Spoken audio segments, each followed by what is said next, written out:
米昂莱总统您好，感谢您接受我们的采访。我们知道这一次访华是您在今年4月就任缅甸总统以来首次对中国进行国事访问。我们也注意到这一次您随行的代表团规格很高，所以您希望通过此次访华取得什么样的成果？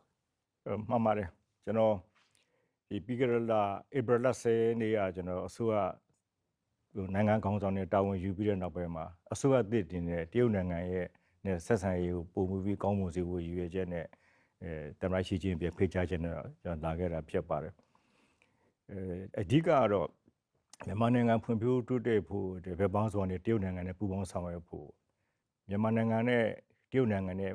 ကဏ္ဍပေါင်းစုံမှာပူးပေါင်းဆောင်ရွက်ဖို့ကိစ္စပေါ့နောက်တော့က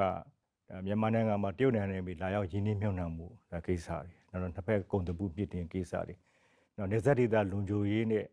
တည်ငြိမ်အေးချမ်းရေးတွေနဲ့နှစ်ဖက်ပူးပေါင်းဆောင်ရွက်ရေးကိစ္စတွေဒီလိုတဲ့ရည်ရွယ်ပြီးတော့လာခိုင်းခြင်းဖြစ်ပါတယ်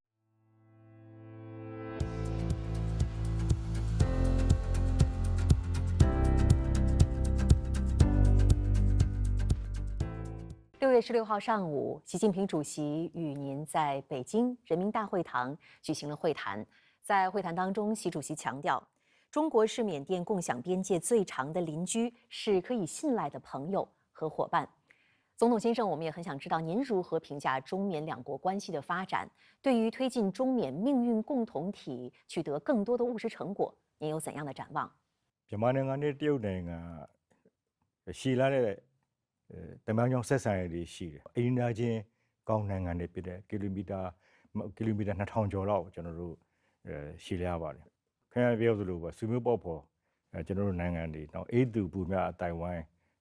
အကျိုးတူခံစားကြမယ်ဆိုတဲ့ရည်ရွယ်သဘောတူညီချက်တွေကျွန်တော်တို့ရှိတယ်။ဒါကြောင့်မြန်မာနိုင်ငံနဲ့တရုတ်နိုင်ငံရဲ့ဆက်ဆံရေးကတော့ဒါနိုင်ငံဆက်ဆံရေးမှာနေဆက်ထိတွေ့တဲ့နိုင်ငံတော်မကဘူး။နောက်တော့ကနိုင်ငံရဲ့မူလအခမ်းရှိတဲ့ချစ်ကြည်ရင်းနှီးမှုတွေကြောင့်လည်းဒါပုံမှုကောင်းမွန်ဆောင်ဖို့လိုတယ်လို့ကျွန်တော်တို့ဒီလိုမြင်ပါတယ်။在会谈当中呢，习主席还提到了两国胞波情谊深厚。我们知道胞波在缅甸语当中的意思呢是兄弟。您如何理解胞波情谊的本质？同时，在新时代，您认为传承和发扬胞波情谊有怎样的意义？所以批人的ဆက်ဆံကျွန်တော်တို့ရှိလာတဲ့တမန်ကြောင့်ဆက်ဆံရှိခုနပြောတဲ့ပေါက်ဖို့ဆိုတဲ့ဟာမှာလဲဆွေမျိုးပေါက်ဖို့ဆွေမျိုးဆိုတာတွေ့တဲ့တော်ဆမှုကိုကျွန်တော်တို့ပြောတာတွေ့တဲ့တော်ဆမှုဆွေမျိုးဆိုတွေ့တဲ့တော်ဆမှုဖြစ်တယ်ဆိုတာတမန်တော်ကရင်းနှီးတဲ့ယုံကြည်စိတ်ချရတဲ့ရင်းနှီးတဲ့သဘောထားမျိုးပေါ့လဲဆွေမျိုးနဲ့ပေါက်ဖို့ဒီလိုအသုံးနှုန်းရှိပြီးတော့မှတ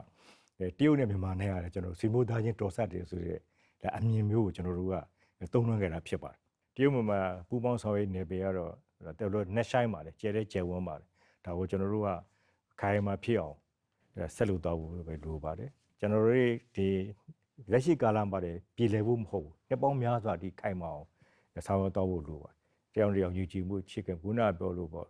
ကိုယ်ရပြဖြစ်နေလို့မရအောင်အားလုံးစီလို့ညီညွတ်နဲ့ဒေသတွင်းမှာအားလုံးစီလို့ညီညွတ်နေရှိတာတော့အကောင်းဆုံးဖြစ်ပါတယ်အိမ်နာချင်းကောင်းနိုင်ငံတွေနဲ့ကျွန်တော်တို့လည်းဒါကို